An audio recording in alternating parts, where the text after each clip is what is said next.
Gabriel's Christmas message. The snow fell in gentle whispers, blanketing the bustling city in a soft white glow. The streets were alive with the sounds of Christmas, laughter, carolers, and the occasional jingle of bells. But Evelyn Greene felt none of the festive cheer. She sat alone in her small apartment, staring at the twinkling lights of the Christmas tree she'd half-heartedly decorated. Her heart was heavy. After a particularly challenging year, Evelyn, a schoolteacher devoted to her students, had begun to question the goodness in the world. Broken families, endless conflicts, and the unkindness she saw daily had dulled her once unshakable faith. Christmas felt like an empty tradition, a far cry from the joy it was meant to be.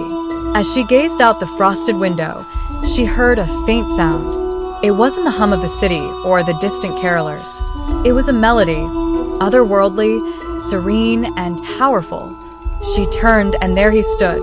Gabriel, God's archangel, radiated a golden light that seemed to warm the room instantly. His wings, shimmering like snow-kissed by sunlight, arched gracefully behind him. His eyes held both authority and infinite kindness. Evelyn gasped, stepping back. "Who what?" "Do not be afraid," Gabriel said, his voice resonating with a heavenly cadence. "I am Gabriel, a messenger of the Lord. I bring you glad tidings." Evelyn's skepticism flared. "An angel? Really? Why me? There are billions of people, better people, who would make more sense." Gabriel smiled, his glow softening. "The Lord sees what the world does not. He has chosen you because your heart, though heavy, still carries hope. You are to deliver a message." "A message?" she asked, her voice trembling. "What message?"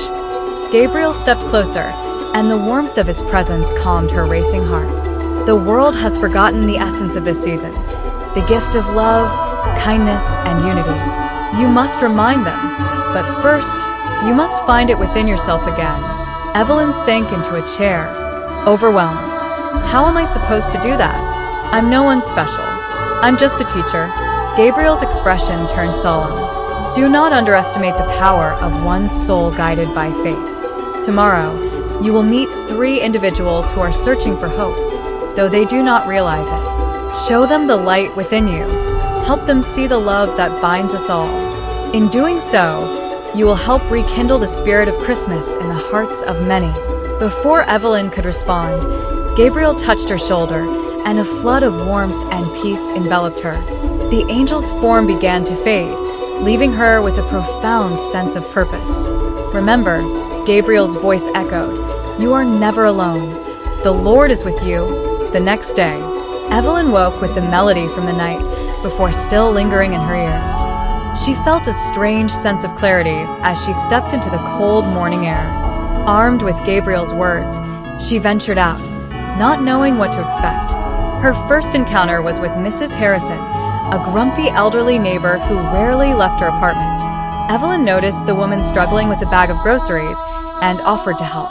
At first, Mrs. Harrison scowled, but as they spoke, her icy demeanor thawed.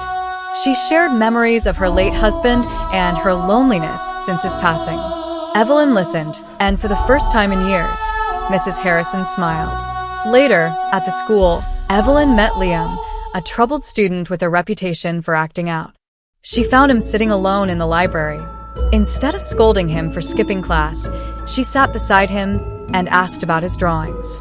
Slowly, he opened up about his struggles at home and his dreams of becoming an artist. Encouraging him, Evelyn promised to help him find ways to nurture his talent.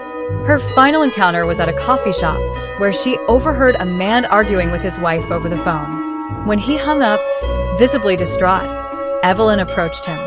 She shared a simple message of hope, reminding him that love requires patience and forgiveness. Though hesitant, the man thanked her, his expression softening. The miracle of Christmas. As the day ended, Evelyn returned home, exhausted but fulfilled. She placed a hand on her Christmas tree, the lights now glowing brighter in her eyes. The warmth she had spread to others had returned to her tenfold.